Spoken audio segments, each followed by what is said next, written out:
As you settle in and prepare for rest, you are about to step into a journey unlike any other, not across oceans or continents, but into the heart of a wisdom that has steadied human beings for thousands of years.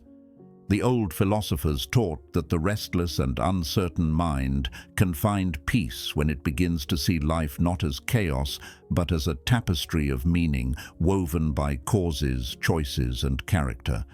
This is not just an idea to be studied, it is an experience to be felt. As your breathing slows and your body softens into stillness, allow yourself to be carried into a space where every moment, even the painful ones, reveals its hidden purpose. Think of how many nights you've laid awake, replaying old mistakes, questioning why life has unfolded the way it has. Sometimes the silence of the night is not comforting. It becomes loud, filled with thoughts that refuse to rest. What if those moments were not wasted? What if even your long hours of overthinking, the endless what-ifs, the silent worries that seem to steal your peace, were themselves seeds in the soil of your journey? In this philosophy, nothing arises without a cause. Every thought, every choice, every action is part of an interconnected pattern shaping who you are and who you are becoming. Tonight, you are invited to rest not in uncertainty, but in trust that there is meaning, even when you cannot yet see it. The ancient thinkers described existence as a chain of causes and effects, each link bound to another in an unbroken flow. To see this clearly is to release the illusion of randomness. Your joy did not appear by accident, nor did your suffering. Both arrived because of causes, both shaping you in ways that only time reveals. And so, instead of asking, "Why me?" you are invited tonight to breathe into a new question: what is this training me for? If these reflections speak to something real in you, something grounded in truth, philosophy, and inner growth, consider subscribing. It's a small gesture, but it helps us reach more minds like yours, and it quietly signals that you are walking this path with intention.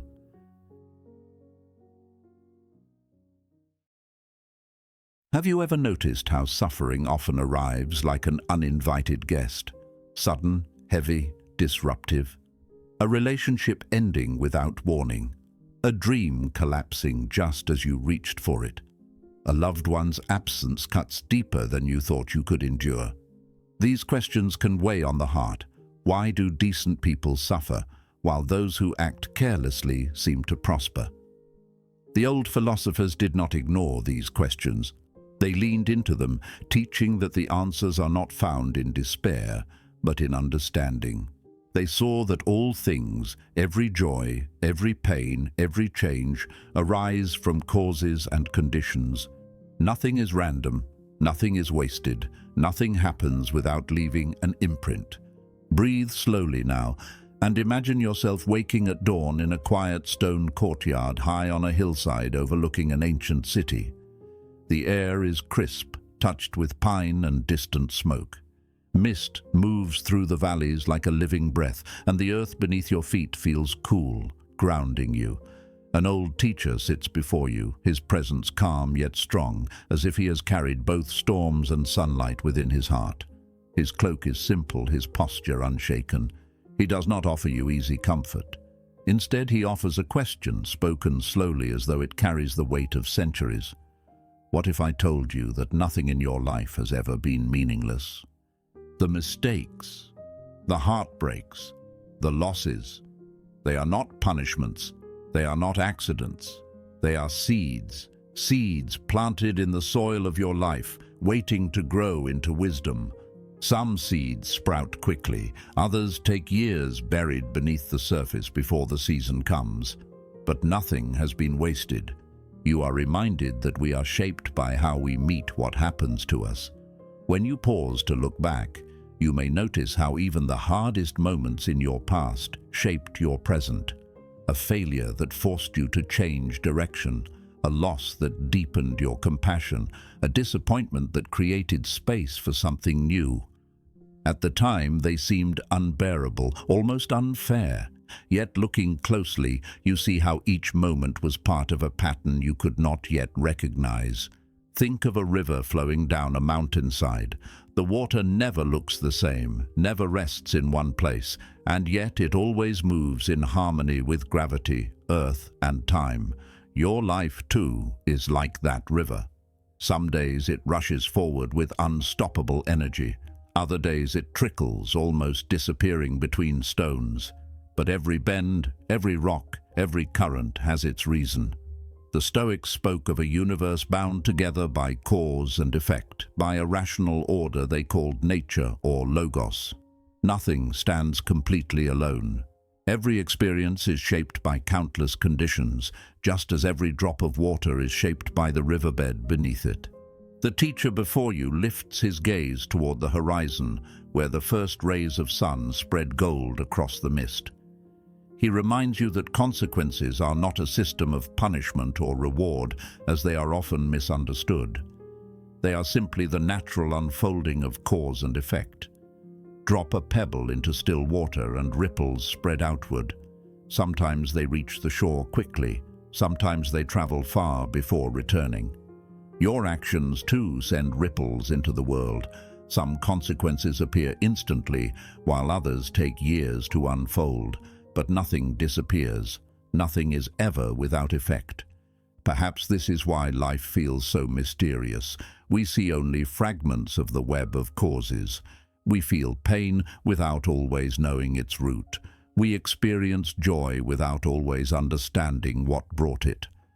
The teacher's voice softens as he says, "Your task is not to control all the ripples, but to choose the stones you drop."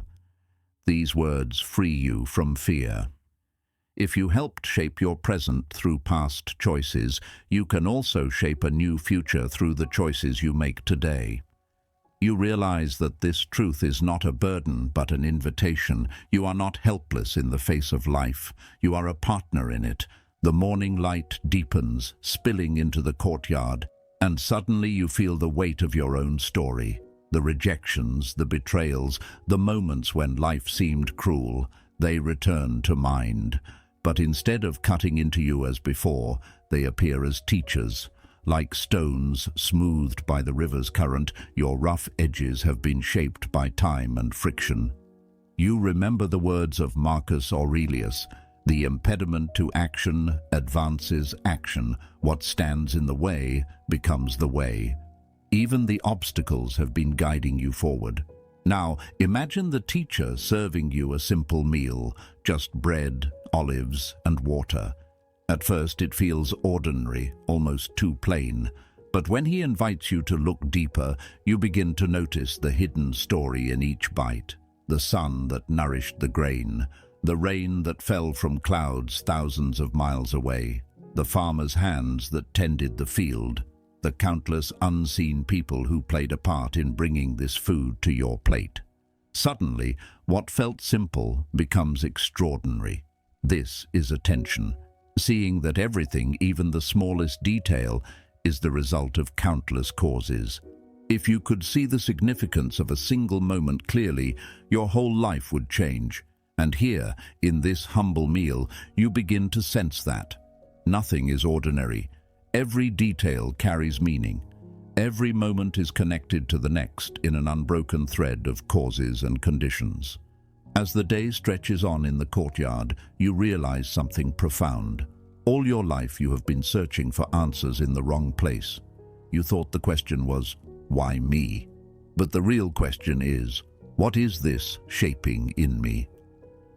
With that shift, even suffering begins to feel lighter.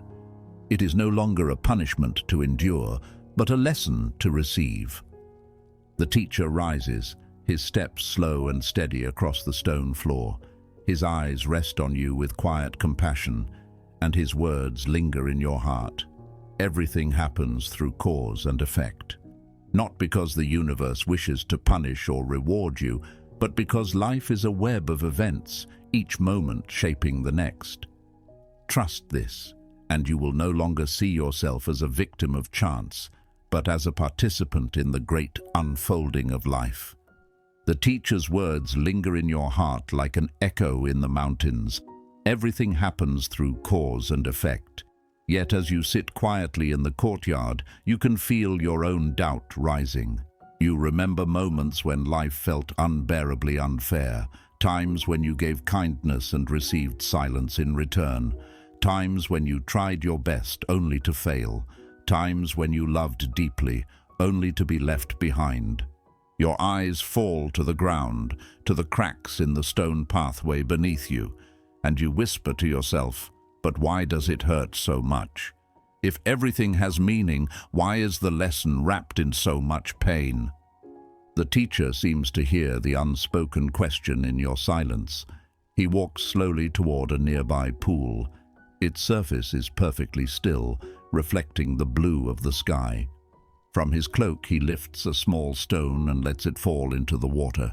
Ripples spread outward in widening circles, soft and steady. "Cause and effect works the same way," he says. Some ripples are seen quickly, others take time.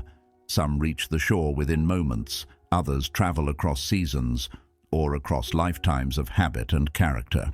But nothing is lost. No action disappears. Every cause has an effect, and every effect has a cause. You watch the circles fade into stillness again, and in that fading, you understand something you had long missed. Suffering is not a sentence passed down from above, nor is joy a random reward. They are simply the unfolding of seeds planted long ago by you, by others, by circumstances beyond any single person's control. The teacher continues, his voice almost like the breeze through the trees. "Do not mistake delay for absence.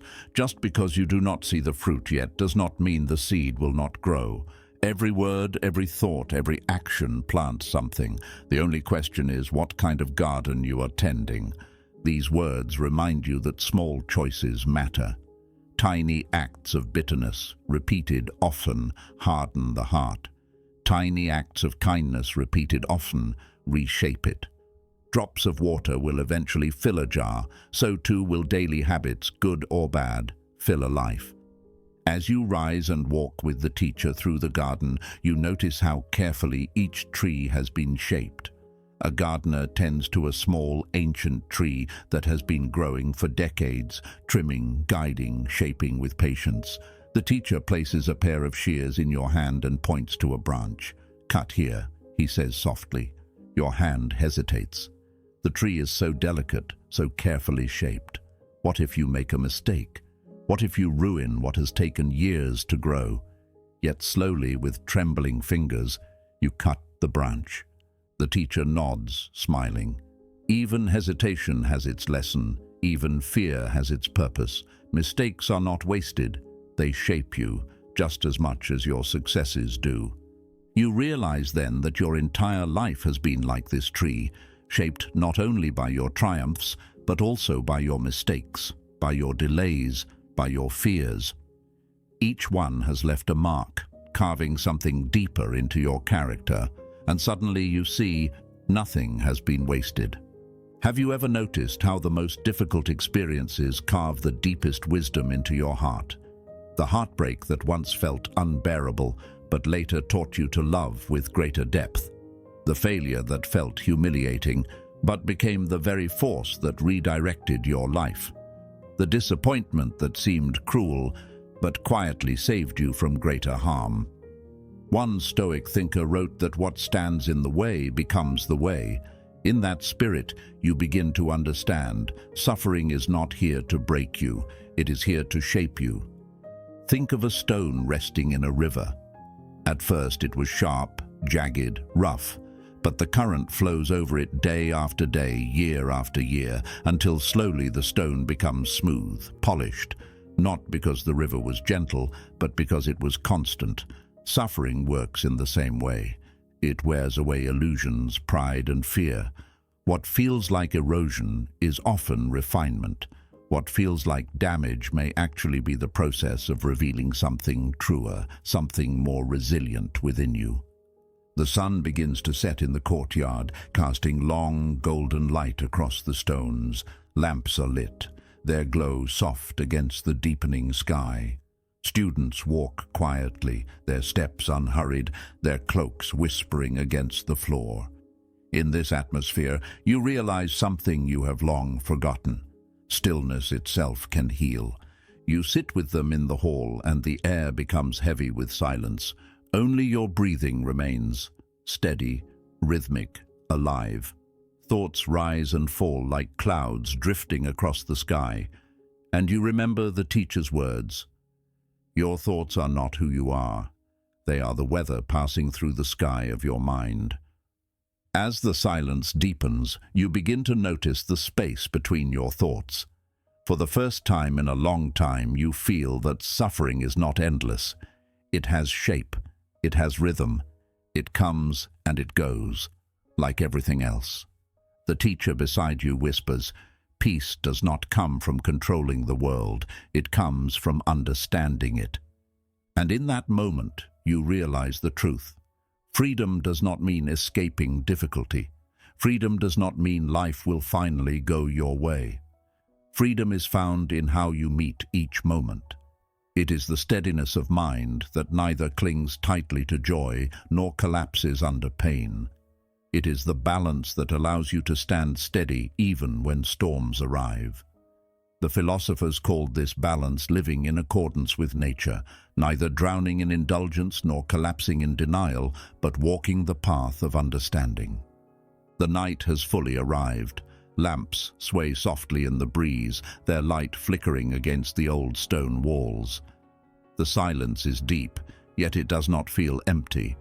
It feels alive, as if the air itself is breathing with you.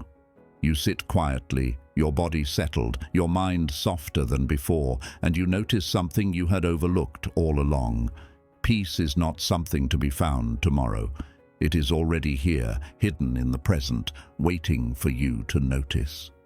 The teacher beside you leans closer, his voice gentle. Do you see how the flame dances in the lamp? It never stays the same. Each flicker is new, and yet the light continues. Life is the same. Every moment rises and falls, yet something essential remains. You suddenly understand why clinging hurts so much. It is not that joy leaves too quickly, or that pain lingers too long. It is that you resist their nature. You want joy to stay forever. You want pain to vanish instantly. But both are guests, arriving and leaving when conditions allow. You picture a bird gliding through a wide valley. The winds shift beneath its wings, sometimes calm, sometimes stormy. But the bird does not curse the storm or demand the skies remain still. It trusts the currents, letting each one carry it further on its path. What would it mean for you to live that way? Not fighting against what comes, but trusting that even the storm has something to teach. Later, as the night deepens, you follow the teacher to a quiet pool at the edge of the grounds. The water is still, dark as ink, reflecting the stars above.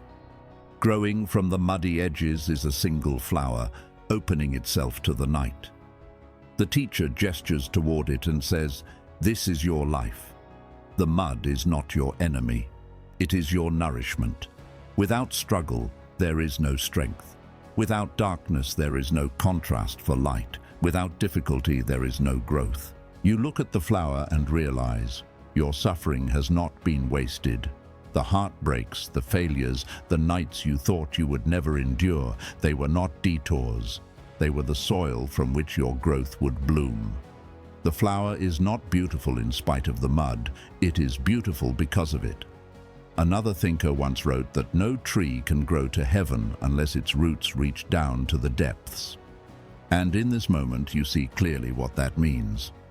Without challenges, inner life does not awaken.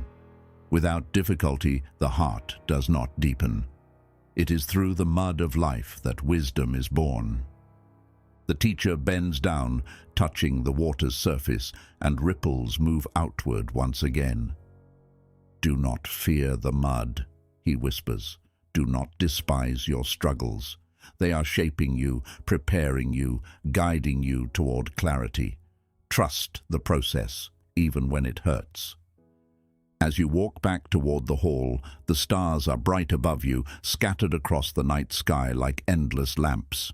Each one shines because of countless conditions: the birth of galaxies, the burning of gas, the vastness of space. Nothing exists alone, and you remember again, everything has its reason. The teacher looks upward with you and smiles. You are like these stars. Even in darkness you shine. Even in silence, your light reaches further than you realize. And as the night grows quiet once more, you feel something shift inside you. Not the end of pain, not the erasure of questions, but trust. Trust that the mud will give rise to the flower. Trust that the river will always find its way. Trust that even when you cannot see the meaning, it is still unfolding.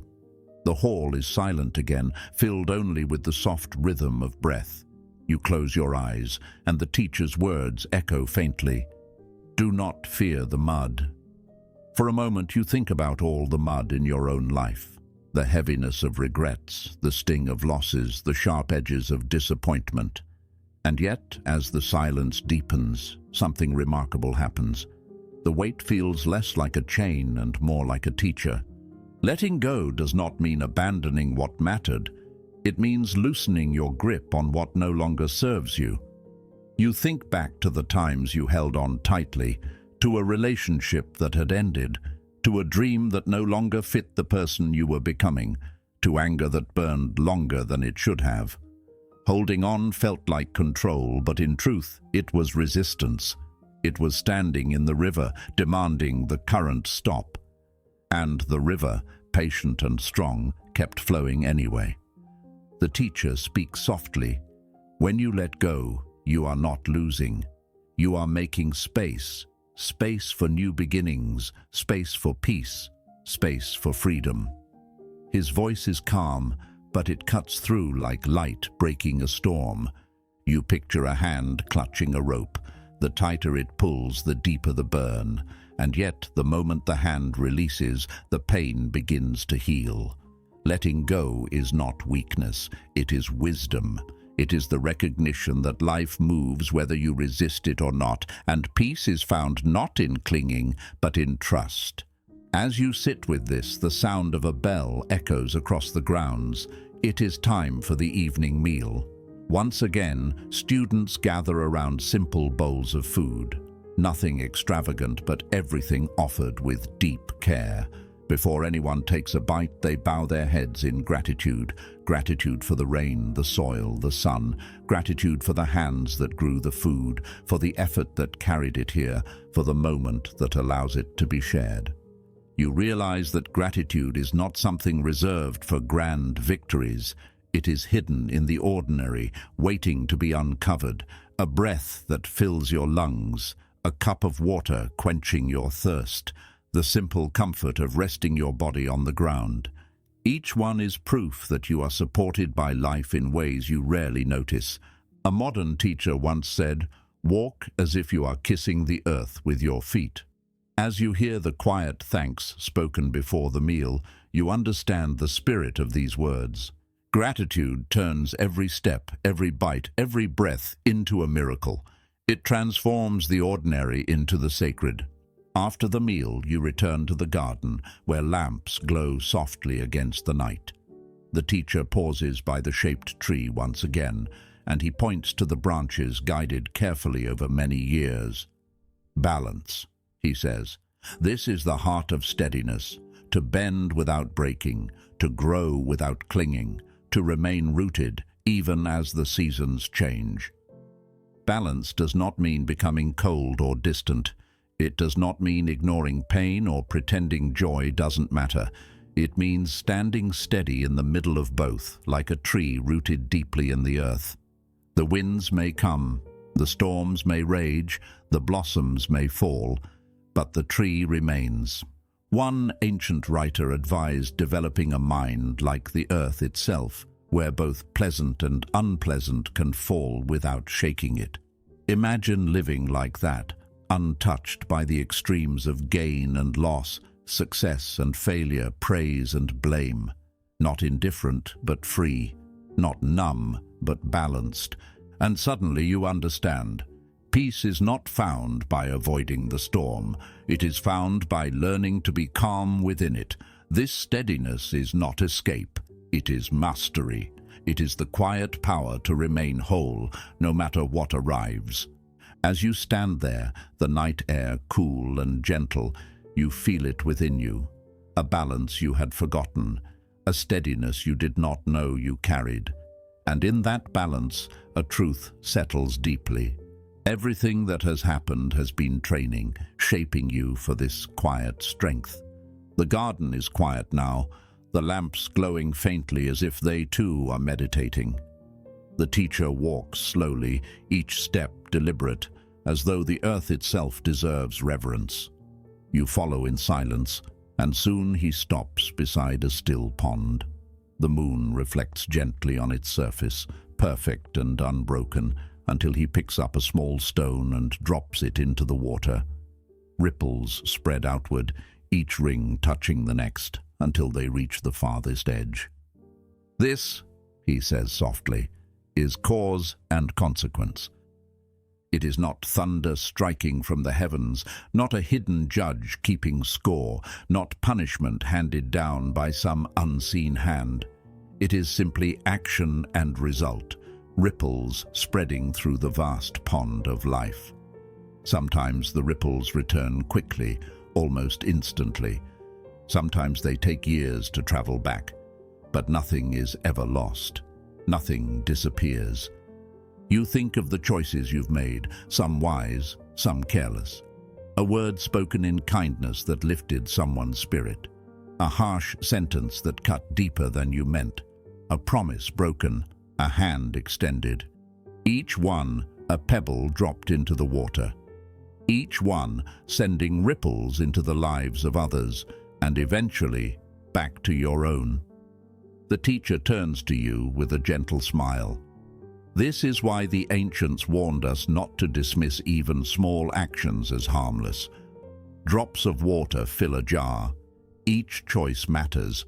Every seed will ripen when the season is right. For a moment, silence settles again, and you reflect on how little control you truly have over when those seeds will grow. You cannot force the ripples to return more quickly, nor can you stop them once they've been sent, but you can choose what kind of stones you drop into the pond. You can plant seeds of compassion instead of cruelty, patience instead of anger, wisdom instead of ignorance.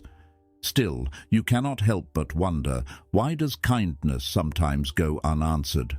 Why do good deeds seem invisible while selfishness appears rewarded? The teacher senses your thought and gestures toward the moonlit pond again. When you plant a seed, you do not dig it up each morning to see if it has grown. You water it, you give it sunlight, you wait. The same is true for the seeds of character.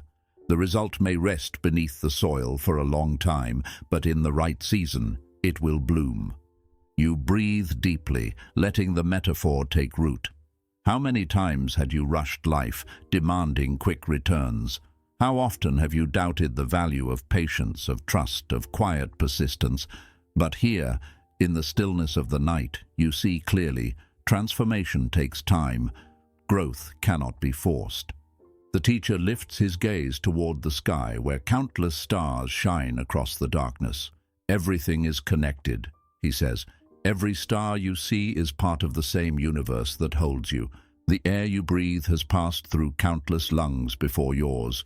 The water you drink once moved through clouds, rivers, and oceans. So too with your life. What you do does not end with you. It travels outward, touching others in ways you may never see. And suddenly, the web of existence feels real. A kindness you offered years ago may still be moving quietly through the lives of strangers. A smile shared may have softened a heart you never knew was breaking. Even a small choice today could ripple far into the future, reaching people you will never meet. Nothing is wasted. Nothing is without meaning. As you walk back toward the hall, you recall the words of Emerson. The creation of 1,000 forests is in one acorn. You realize your life is full of acorns, moments, choices, seeds of intention. Some may grow quickly, some may take decades, but all of them hold the power to shape the landscape of your life and the lives of others in ways unseen. Inside the hall, the students prepare for evening meditation. You join them, settling once more into silence. As your breath steadies, you think of the pond, the ripples, the seeds beneath the soil. You think of cause and effect not as a sentence but as a promise, that nothing is ever wasted, that all things unfold when the time is right. And in that moment, a deep patience enters your heart, a patience for yourself, for your journey, for the seasons yet to come. The teacher's words linger. Trust the seeds you have planted. Trust the ripples you have sent.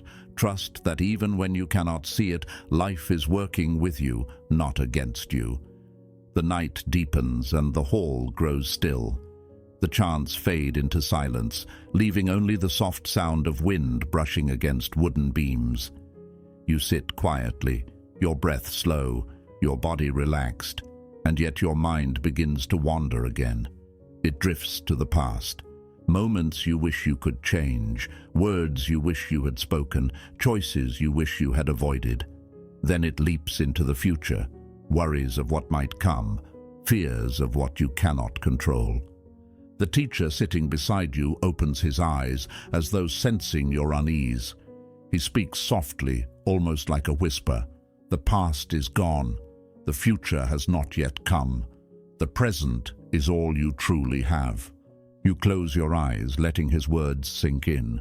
For so long you have lived as though time was your master, haunted by what has already passed, anxious about what is still to come. But here, in this moment, you begin to see that peace does not live in yesterday or tomorrow. Peace lives only now, in the steady rhythm of your breath. Still, the truth of impermanence feels heavy. How do you accept that everything you love will one day change, that joy will fade, that even the brightest days will eventually darken? The teacher senses your thoughts and tells you a simple story. He speaks of a man who once received a beautifully crafted cup. The man admired it, treasured it, and worried constantly that it might break. One day, a wise friend asked him, "Can you live as if this cup is already broken?" The man was confused. The friend explained, "When you understand that the cup will one day shatter, you can truly appreciate it while it is whole. You no longer cling. You simply enjoy it as it is, for as long as it lasts." The story feels like a quiet bell ringing within your heart. How often have you held on to people, moments, even objects, as though they should last forever? How often have you resisted change, fighting against the truth that all things rise and fall? But perhaps the secret is not to resist impermanence, but to embrace it, to see its beauty, to love without clinging, to live without fear, to cherish what is here now, knowing it will not last. The teacher places a delicate flower in your hand. Its petals are soft, its fragrance subtle. "This," he says, "is impermanence." Already the flower is beginning to fade, just as all living things do. But instead of sorrow, you feel wonder. The flower is precious not because it will last forever, but because it blooms at all. Its beauty is in its fragility, in the fleeting moment it offers. You realize now that clinging creates pain, while acceptance creates freedom. By seeing the cup as already broken, by seeing the flower as already fading, you are not robbed of joy. You are given permission to love more fully, more deeply, while you still can. As you sit with the flower in your hand, the teacher reminds you that surrender is not weakness. It is not giving up. It is releasing the illusion of control. The river flows whether you fight it or not. The seasons change whether you resist them or not. Life moves forward whether you cling to the past or fear the future. Surrender is not defeat, it is trust. Trust that the river knows its course. Trust that the seasons have their rhythm. Trust that life, in all its impermanence, carries you where you are meant to go. You breathe deeply, and for the first time in a long while, the weight begins to lift. You no longer need to hold everything together. You no longer need to force life into your design. Instead, you allow it to flow, just as it always has. The teacher smiles, as if he sees this surrender in your heart. Like the flower rising from the ground, he says, you too will rise from your suffering, not because the earth disappears, but because you learn to grow through it. The hall grows quiet again, the lamps flickering against the darkness. You close your eyes and let the silence hold you. Impermanence no longer feels like loss. It feels like freedom. The night deepens further, and the silence in the hall feels heavier, almost sacred. You sit, breathing gently, and a memory stirs within you, one of pain. Perhaps it was a betrayal, a heartbreak, or a loss so heavy it seemed to hollow you from the inside. You feel it rise again, like an old wound that still remembers how to ache. The teacher does not look away. Instead, he meets your eyes and speaks softly. Do not run from it. Sit with it. Pain is not here to destroy you. It is here to teach you. He reminds you that no one else can walk this inner path for you. No one else can learn the lessons hidden inside your suffering. You close your eyes and let the memory play out. The sharpness of the pain is still there, but beneath it, something else begins to appear. That heartbreak taught you resilience. That loss taught you compassion. That failure taught you humility. At first, these moments felt like punishments, but now you see them differently. They were not punishments, they were preparations. The teacher tells you a story about a sculptor. A block of marble stood tall, untouched, until the sculptor began to strike it with his chisel. Blow after blow, piece after piece, the stone felt broken. But slowly, what emerged was not destruction, but form. A figure of great beauty began to appear, one that had been hidden inside all along. The teacher looks at you and says, your suffering is the chisel. It does not come to destroy you. It comes to reveal you. You realize then that your wounds are not scars to be ashamed of. They are proof that you have lived, proof that you have endured, proof that you have been shaped. Marcus Aurelius once wrote, "The impediment to action advances action. What stands in the way becomes the way." Now those words feel alive in you. The very obstacles that once seemed to block your path were, in truth, the path itself. You think of the river again, smoothing stones through years of constant flow. It is not the stillness that shapes the stone.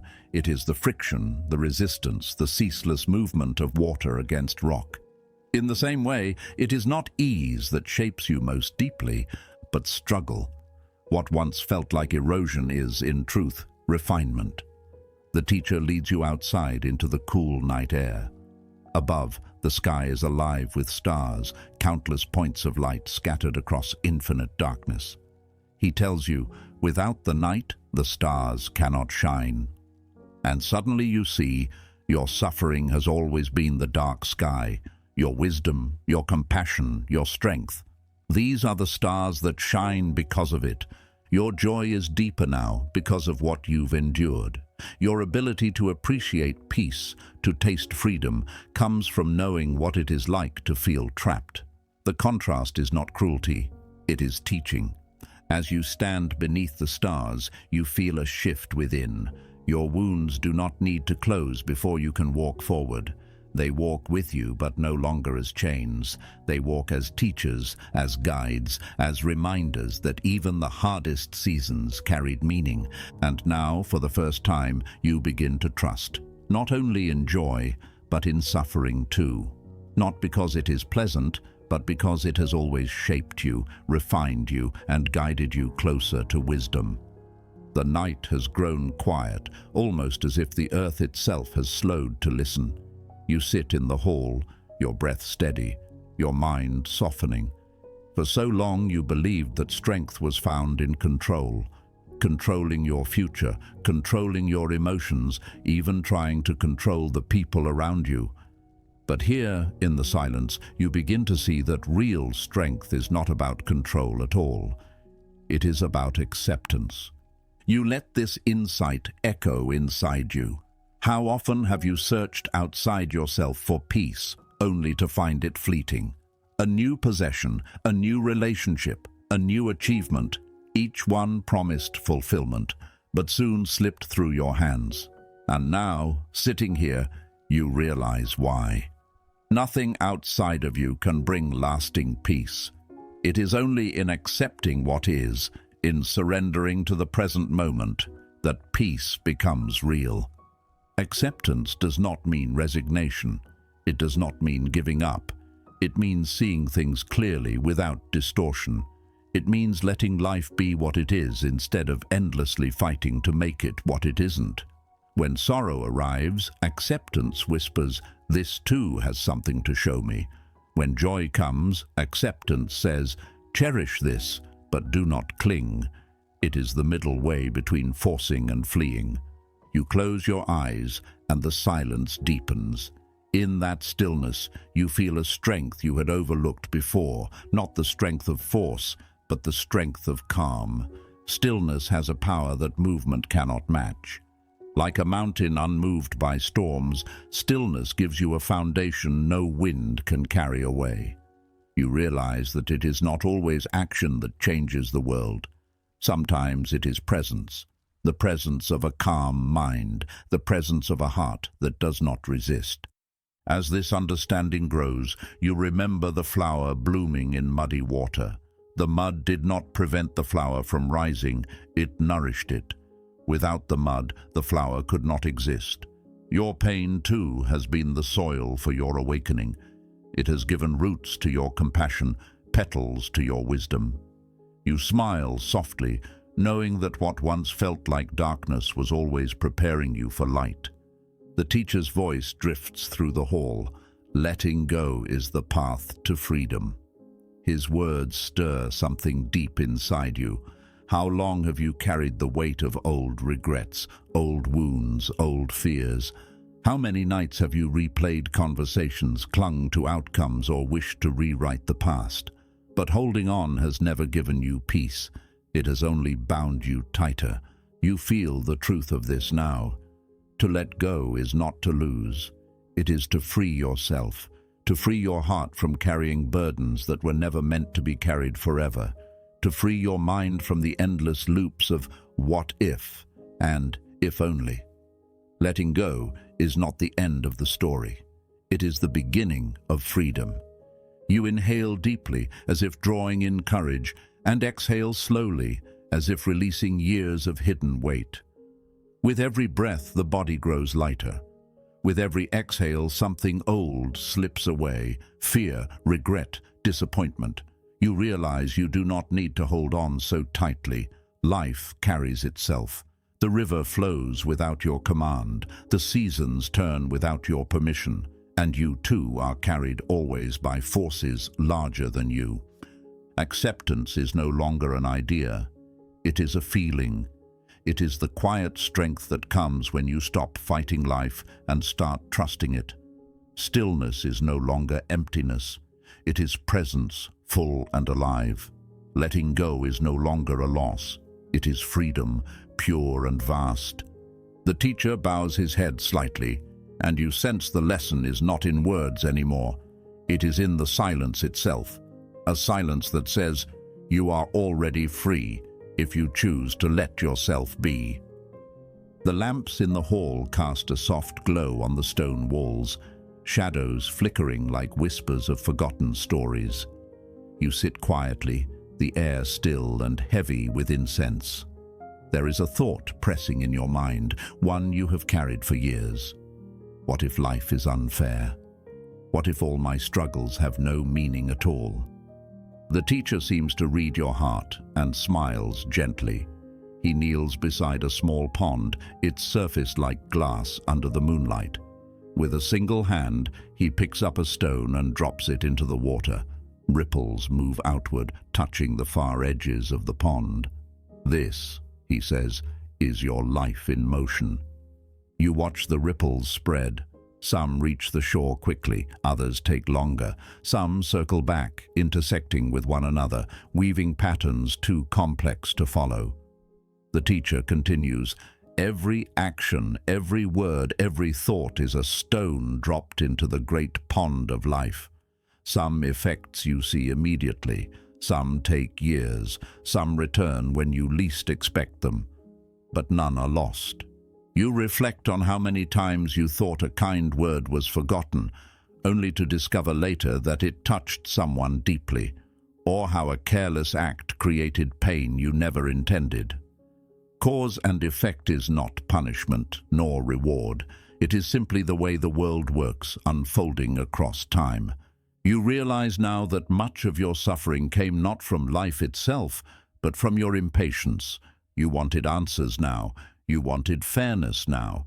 You wanted the path revealed in its entirety, forgetting that life unfolds one step, one season, one ripple at a time. Just because you cannot see the pattern yet does not mean it isn't there.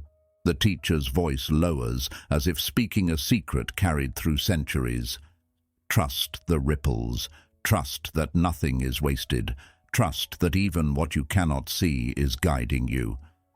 You close your eyes, and the memory of your own life begins to ripple through your mind. A betrayal that felt unbearable, a loss that seemed senseless, a failure that cut deeply. And yet, with distance, you can see how each one shaped you. The betrayal taught you to set boundaries. The loss deepened your compassion. The failure redirected your path towards something more authentic. What once felt meaningless now reveals its hidden thread. Trust, you realize, is not about knowing every answer. It is about walking even when the road is unclear. It is about believing that the same intelligence that makes flowers bloom and rivers flow is also present in your life. Lao Tzu once wrote, "Nature does not hurry, yet everything is accomplished." You repeat the words softly, and they feel like medicine to your restless heart. Imagine a farmer planting seeds. He does not dig them up each day to check if they are growing. He trusts the soil, the rain, the sun, and the rhythm of time. You, too, are being grown by forces you cannot always see. Your struggles are not signs of abandonment. They are the soil in which your roots are deepening. Your joys are not accidents. They are blossoms of seeds once planted, maybe long ago. The teacher gestures to the sky where stars shimmer faintly above the ridge. Even the stars, he says, shine from causes billions of years old. Do you think your life too is not touched by vast patterns? His words settle into you like a lullaby for the soul. You understand now that trust is not weakness. Trust is strength. The courage to walk without needing certainty, the wisdom to accept that what is unseen may still be shaping your tomorrow. The night grows deeper and you breathe slowly. Trust does not erase fear, but it softens it. Trust does not remove uncertainty, but it makes it livable. You feel lighter, freer, as if something has been lifted from your chest. Perhaps for the first time, you are willing to let life unfold without demanding to see the entire map. Trust is not blind. Trust is the clarity of knowing that even in the unseen, meaning is being written. That the ripples you cannot follow are still guiding you gently toward growth. The morning bells echo through the valley, their sound both gentle and unshakable, pulling you from the silence of meditation into the rhythm of a new day. You rise with the others and step into the courtyard, where the air is cool and alive with the fragrance of pine. Everything feels ordinary. Stone paths, wooden beams, simple cloaks, and yet something in you has changed. You see it all differently now. Gratitude stirs first.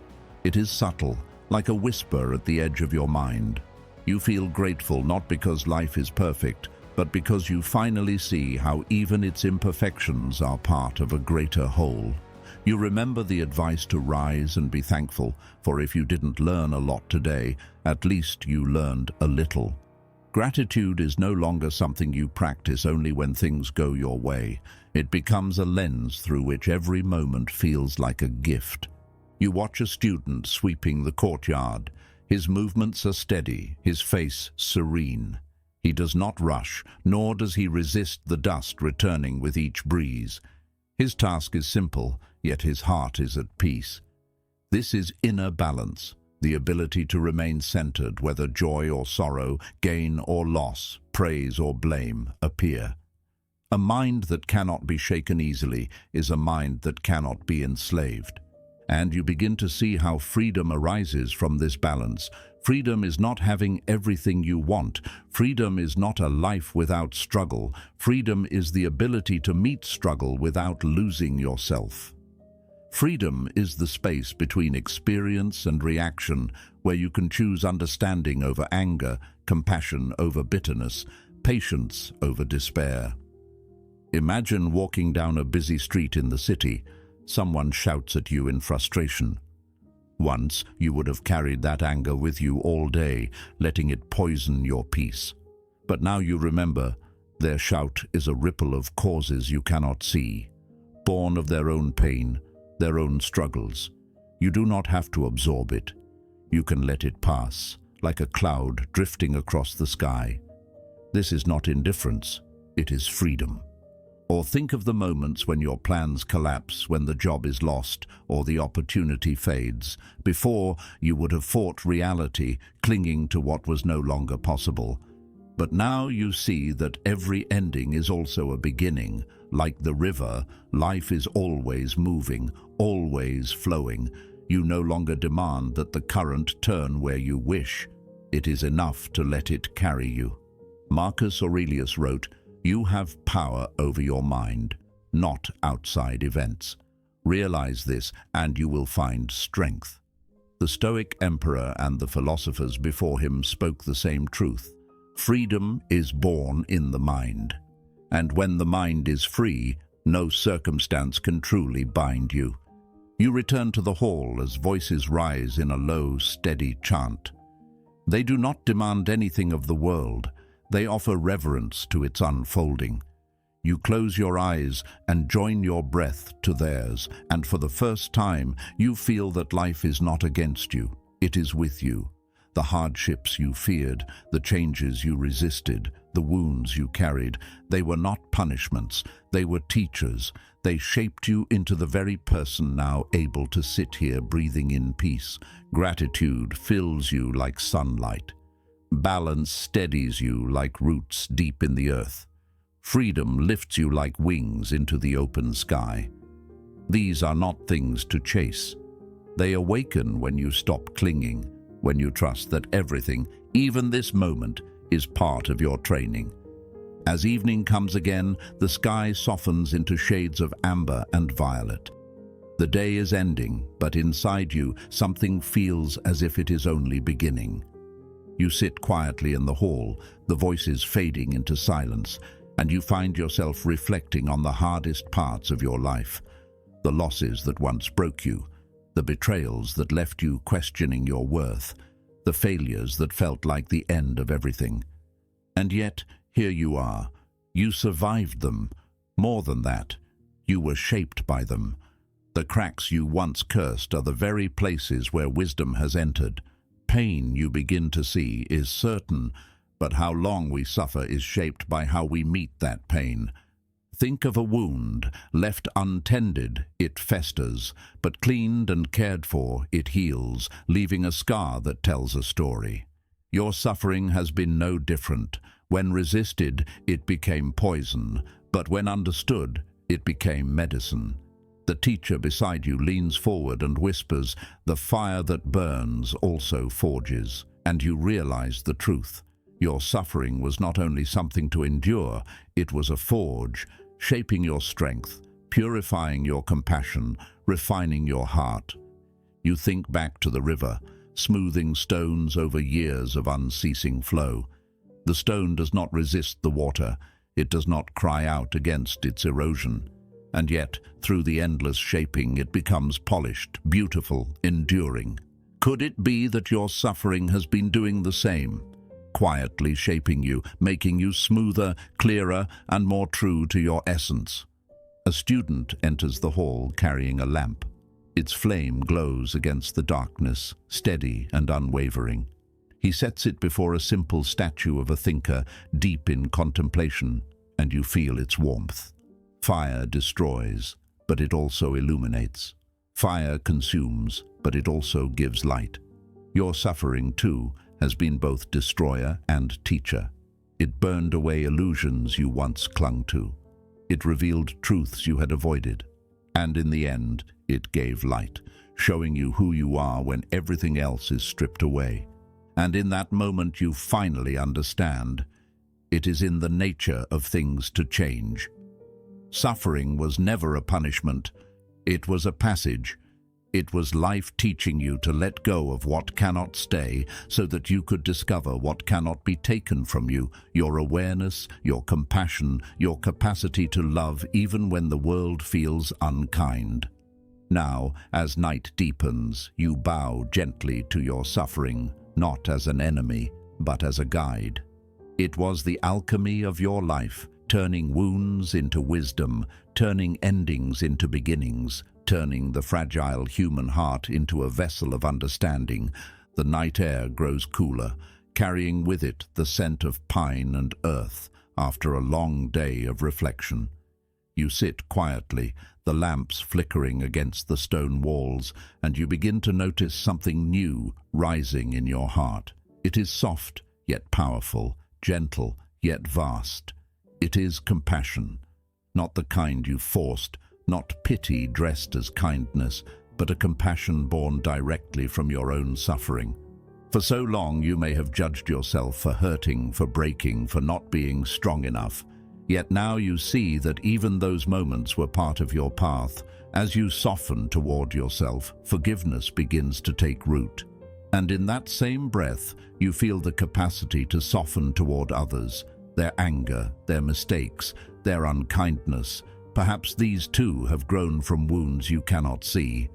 Think of a candle. When one flame lights another, its own flame is not diminished. Instead, the light multiplies.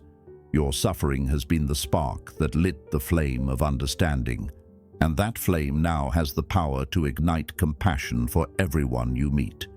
As you breathe deeply, you remember moments when others showed you compassion at your lowest points, a friend who listened without judgment, a stranger who offered kindness without reason. Those moments carried you further than you realized. And now, through your own pain, you understand how powerful such gestures can be. A kind word, a gentle look, a moment of patience. These are not small things. They are seeds of healing planted in the hearts of others, just as they were planted in yours. The teacher beside you tells a story. There was once a traveler who fell into a deep pit. Others passed by, some mocking, some ignoring, until one person climbed down and sat with him. The traveler asked, "Why have you come down into the darkness?" The person replied, "Because I have been here before and I know the way out." Your suffering, too, has given you maps of the dark places. It allows you to walk beside others with true understanding, not from pity, but from shared humanity. Compassion, you realize, is not weakness. It is strength. It is the courage to remain open when life tempts you to close. It is the wisdom to see that no one's suffering is isolated, that all beings are caught in the same web of causes and conditions. And so, when you forgive, when you extend kindness, you are not excusing harm. You are breaking the chain. You are choosing to stop the ripple of pain and replace it with peace. The hall grows quieter, your heart lighter. You see now that suffering was not only your teacher, it was your bridge. A bridge leading you to compassion for yourself, and through that, compassion for all. The night has grown still, and the stars now shine like scattered jewels across the sky. You step outside the hall, the cool air brushing against your skin, and for a moment everything feels connected. The lamps flickering in the wind, the quiet murmur of the forest, the soft rhythm of your own breath. And in that silence, you begin to understand something the Stoics and many wise voices have always insisted. Nothing exists entirely alone. The food you ate earlier was not just bread. It was the rain clouds that once drifted across the sky, the farmer's effort, the warmth of the sun, the soil rich with life. That simple meal held the entire universe. And so too with your own being. You are not just yourself. You are your ancestors, your teachers, your friends, the countless lives and conditions that shaped you. Consider this. When a pebble falls into a pond, the ripples spread far beyond where the stone entered. So too with your actions, your words, even your thoughts. Every moment sends ripples into the lives of others, just as their actions ripple back into yours. This is why compassion matters, because in truth, there is no absolute separation. To harm another is to harm yourself. To care for another is to nourish yourself. The teacher walking beside you points toward the forest. Look at the trees, he says softly. Each one stands tall, but beneath the soil, their roots intertwine, sharing water, exchanging nutrients, even sending signals of warning and care. What appears as separate trunks is, in fact, one living system. Human beings are no different. We think of ourselves as isolated, but unseen roots bind us together. As you breathe in, you realize that even this breath is not yours alone. It was given by the trees, which transformed sunlight into oxygen. And the trees live because of the rain, the soil, the sun, and the stars. Everything supports everything. Nothing stands apart. When one thing exists, countless others have made it possible. You begin to sense that loneliness, which has followed you so often, may have been an illusion. Even in your darkest nights, you were never truly alone. The stars above you were shining. The earth beneath you was holding you. The people in your life, even those far away, were part of your story. And every being, in ways unseen, was connected to your breath, your heartbeat, your path. This understanding does not make life less mysterious, but it makes it less heavy. You no longer feel like a solitary figure fighting against the current. You see now that you are part of the current itself, moving with it, carried by it, and carrying others with you. And in that vision, compassion deepens into something boundless, something that cannot be confined to me and you, but belongs to all. The teacher turns to you, his eyes gentle. When you see yourself in others and others in yourself, he says, how could you ever act without care? His words land in your heart like water soaking into dry soil. And as you stand beneath the stars, you feel it clearly. Interconnectedness is not just a philosophy. It is the reality of your existence. The night deepens, and with the stillness of the stars above you, gratitude begins to rise within your heart, not as a forced thought, not as a polite thank you, but as something alive, something that swells when you truly see how much has been given to you. Gratitude, the ancients said, is one of the marks of a noble soul. It is not just an attitude, it is the natural fruit of wisdom, born when we realize how much of our lives rests on the care of others. Think of the breath you just took. It came to you freely, carried by trees, shaped by the wind, sustained by sunlight. Did you ask for it? No. And yet, it was given. Consider the body you live in, the heart that has been beating since before you were even aware of it, the eyes that open to light, the ears that carry the song of the world. These are miracles too often overlooked, yet they are the foundation of every moment you live. And then think of the people who have touched your life. Some gave you kindness, support, and encouragement. Others challenged you, tested you, even hurt you, but in doing so, they shaped your strength. Gratitude does not mean approving of every experience, but recognizing that every experience contributed to the person you are today. Even bitter medicine has its use, the teacher reminds you. Even a sharp stone can sharpen the blade. You begin to see how much you have received without ever realizing it. The food on your plate, the roof over your head, the books you've read, the songs you've loved, all of them came through the labor of others, through countless conditions that converged just for you. Rumi once wrote, "Wear gratitude like a cloak, and it will feed every corner of your life." Tonight, you feel the warmth of that cloak wrapping around you, soft and protective, reminding you that nothing you have is truly separate from the giving of the world. Gratitude transforms even the smallest moment into something sacred. A sip of water becomes a gift of the clouds. A flicker of laughter becomes a treasure shared between hearts. A quiet walk becomes an opportunity to touch the earth gently. Suddenly, life feels less like a burden to be endured and more like a gift to be honored. As you stand beneath the stars, you realize gratitude is not about waiting for something grand to happen. It is about noticing what is already here. The present moment, in all its simplicity, is filled with treasures. And when you see this clearly, fear loosens its grip. Restlessness fades. Contentment begins to bloom. The teacher's voice is soft as the night itself. To be grateful, he says, is to see the truth, that you are not alone, that life has always been carrying you. Gratitude is the seed of peace. His words sink deep, and you understand now. Gratitude is not the end of the path, but the beginning of a new way of living. One where every breath is received as a blessing, and every act of kindness is offered as a return gift to the world. From gratitude, something even greater begins to rise.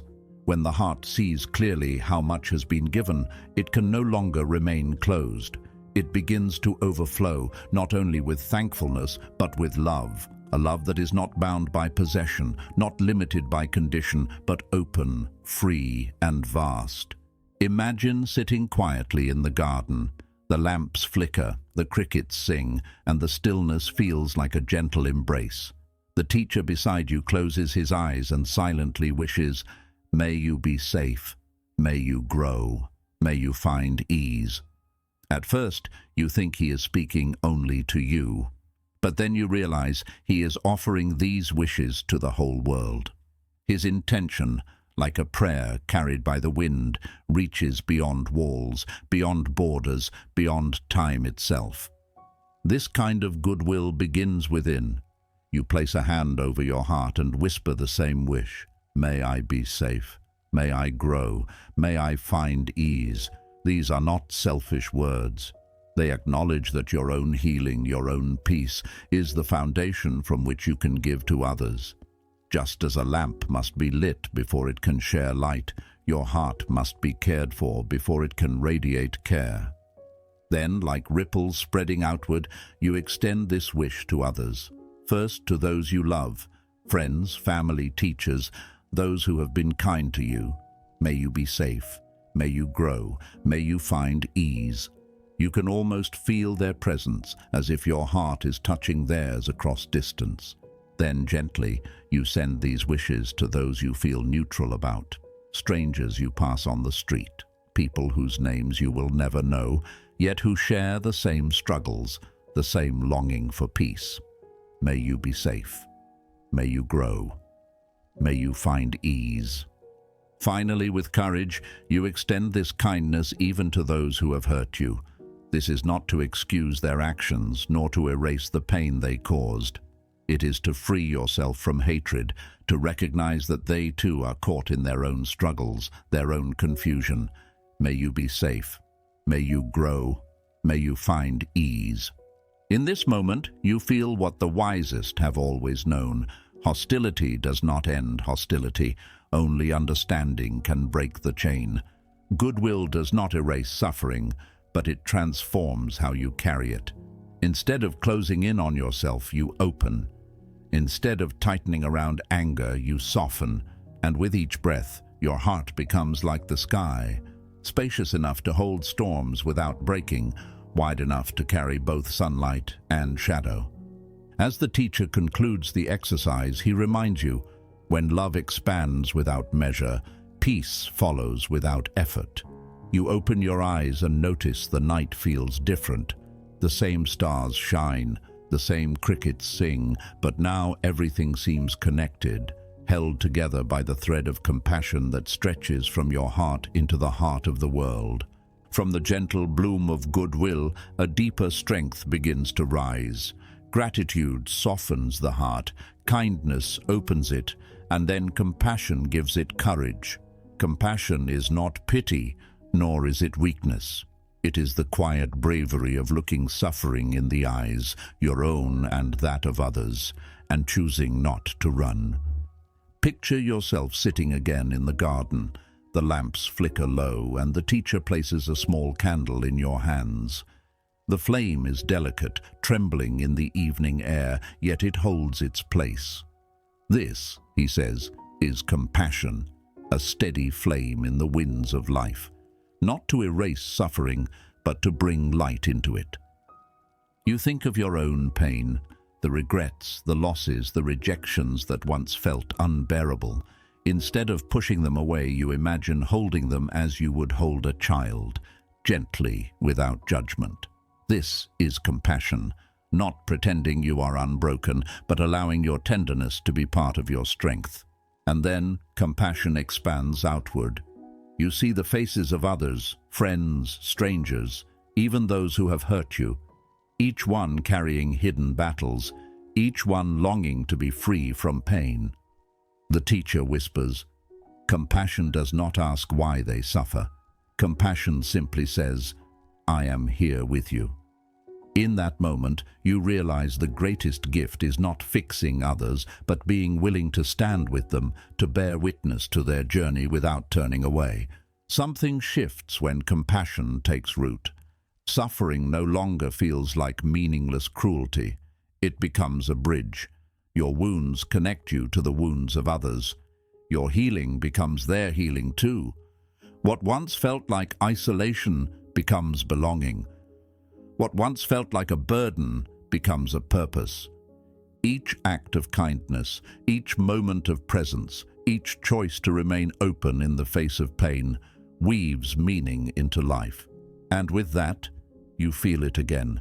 Everything that happens can be transformed, not so that you may be crushed by suffering, but so that through compassion you may be transformed by it. From compassion, something deeper begins to awaken. It is as if the heart, softened by kindness and strengthened by courage, now gives birth to clear vision. Wisdom does not arrive in a sudden flash, nor as a secret handed down by another. It grows slowly, like dawn creeping across the horizon. And its first lesson is simple. Suffering itself is not the enemy. It is the teacher. You remember the rough stone in the river, shaped smooth by years of current. That stone is wisdom, not born perfect, but refined by the very hardships that once felt unbearable. Each cut, each scrape, each fall of water carving away what is unnecessary until only the essence remains. Wisdom teaches you that pain is not random. It arises when causes ripen, and it passes when those causes dissolve. Like clouds drifting across the sky, suffering appears and disappears. What makes it linger is not the pain itself, but our clinging to it. If we loosen our grip, even slightly, the weight begins to lift. Imagine now sitting again in the quiet hall. The teacher places before you an empty bowl. This, he says, is your mind. Then he pours in water, clear, still, reflecting light. One by one, he drops pebbles into the bowl. Each pebble is a thought, a memory, a fear. The water ripples, distorts, and loses its reflection. This, he says, is how agitation clouds wisdom. But notice, the water itself was never destroyed. Remove the stones, let them settle, and clarity returns. Wisdom is that clarity, the ability to see life as it is without distortion, to see that joy and pain are not permanent, to see that every ending is also a beginning, to see that nothing in your life, no matter how hard, has been without meaning. You think back to your own story, the heartbreaks, the rejections, the disappointments that once felt unbearable. With wisdom, they look different now. They are not scars of punishment, but pathways of growth. They taught you patience when you wanted control. They taught you humility when pride tried to lead. They taught you compassion when judgment felt easier. Suffering became a mirror, showing you not what was wrong with life, but what was unawakened within you. The teacher's voice is gentle. Do not turn away from suffering. Do not cling to it either. See it, learn from it, let it pass. That is wisdom. And suddenly you realize why everything you've lived through matters, not because life is fixed or scripted, but because every moment, even the painful ones, carries within it the seed of awakening. To resist is to suffer. To see clearly is to be free. From wisdom comes a stillness like a lake untouched by wind. It is not indifference nor apathy. It is the quiet strength of a mind that no longer fights what is, but receives it with balance. The Stoics called this equanimity, the ability to remain steady, no matter how the winds of life may blow. Consider how much of our suffering is born not from events themselves, but from our resistance to them. We want joy to stay, and it leaves. We want pain to vanish, and it lingers. We chase, we resist, we cling. And in that endless struggle, peace slips through our fingers. Equanimity teaches a different way. It whispers, let things be as they are, and you will suffer less. Just as a solid rock is not shaken by the storm, an old text says, so the wise are not moved by praise or blame. Equanimity does not mean you feel nothing. It means you are not controlled by feelings. When joy arises, you welcome it without clinging. When pain arrives, you see it without despair. You become like that solid rock, weathered yet unmoved. Imagine now walking again through the garden at dusk. The sky is painted with shades of orange and purple. Crickets begin to sing. A teacher sits quietly by the pond, eyes half closed, hands resting in his lap. A breeze stirs the water, ripples spread, then fade back into stillness. He says softly, life is like this pond. Disturbances come, but the water always returns to calm. Your mind, too, can return to calm if you stop stirring it with endless grasping. Equanimity is not coldness. It is warmth held in balance. It allows you to care deeply without drowning in attachment. You can love fully, yet let go when the time comes. You can work hard, yet accept the outcome with grace. You can live with passion, yet bow to impermanence. Think of the flower you saw earlier, rising from the earth. Its beauty does not deny the soil. It is born because of it. In the same way, equanimity does not deny joy or sorrow. It embraces both, knowing that each has its place. When you see this truth clearly, life stops feeling like a storm you must survive and becomes instead a river you can move with.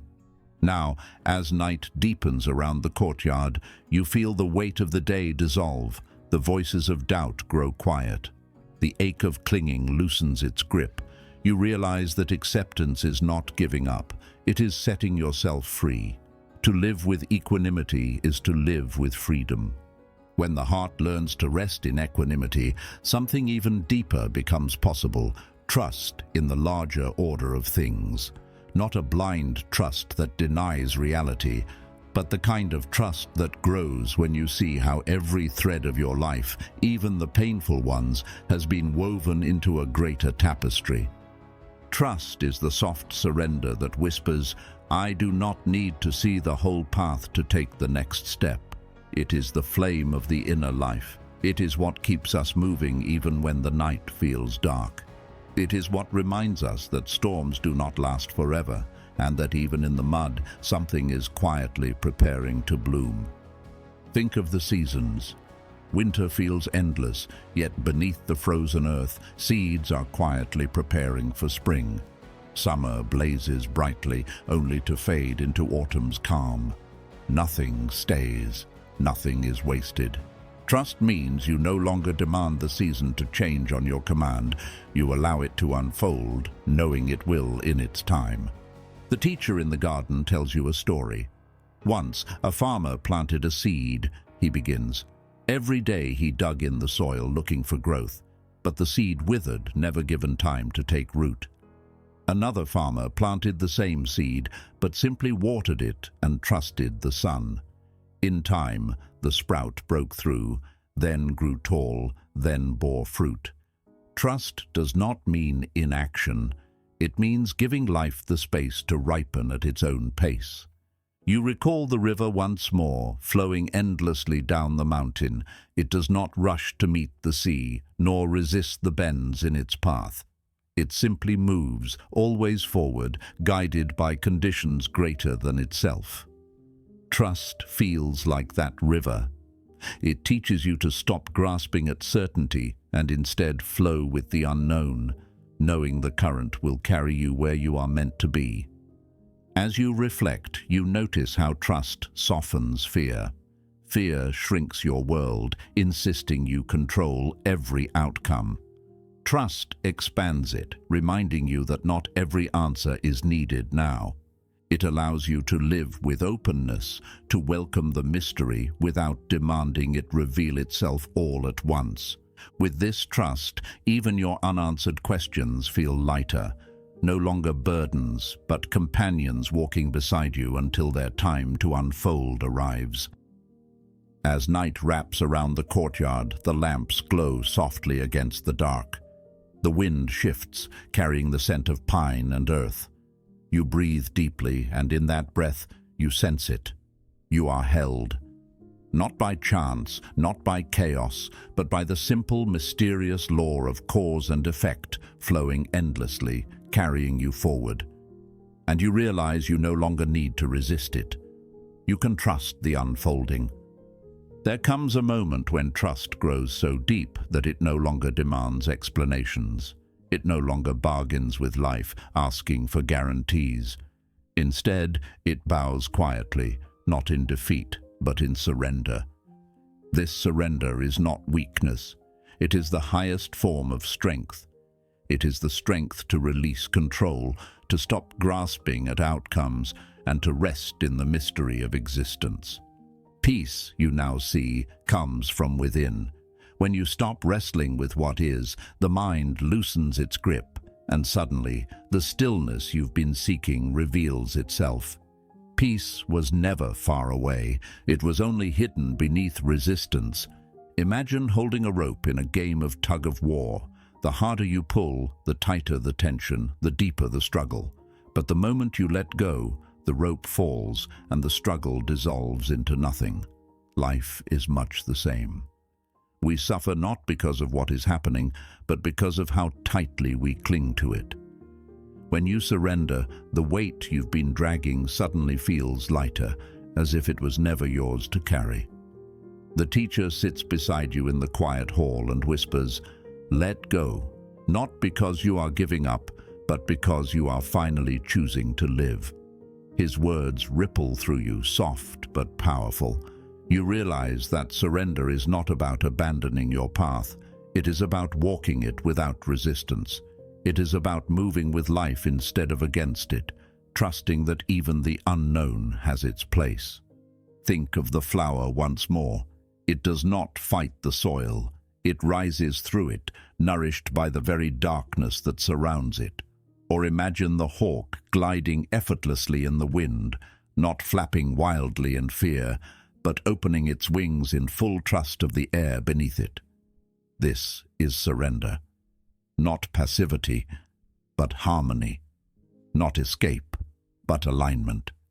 As you breathe in, you feel the last threads of tension loosening. Regrets about the past soften. Worries about the future drift away.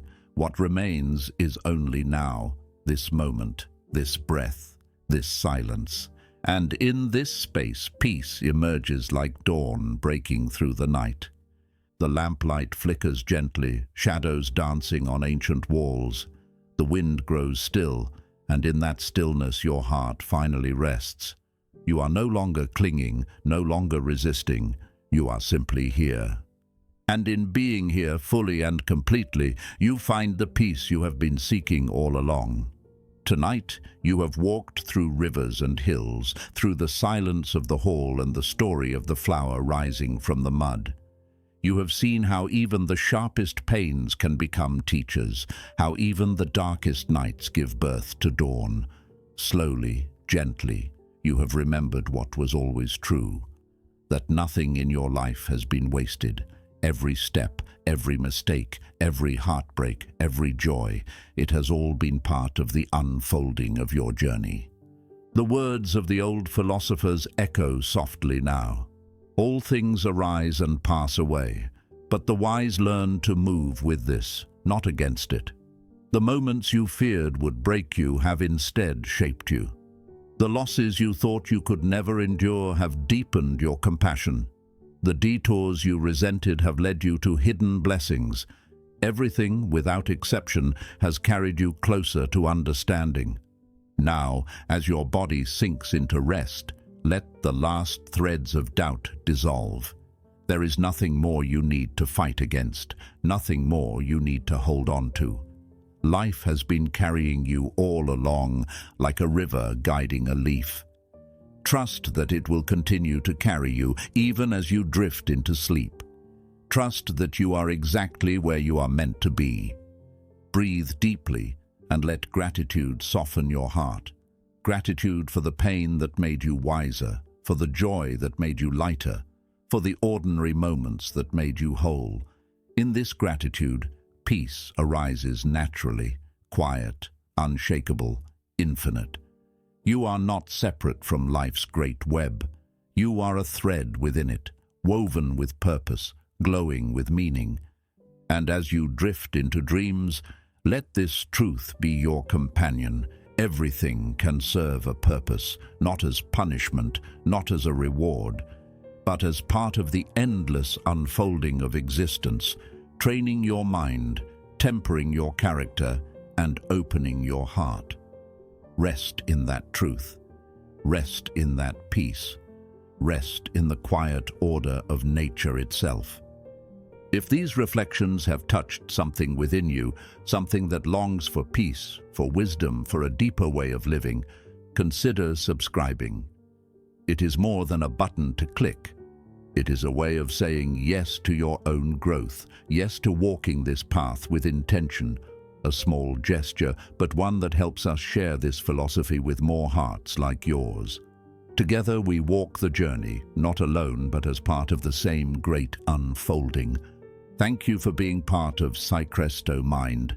Sleep now, rest well, and awaken tomorrow with the quiet knowing that you are part of something timeless, something vast, something beautiful.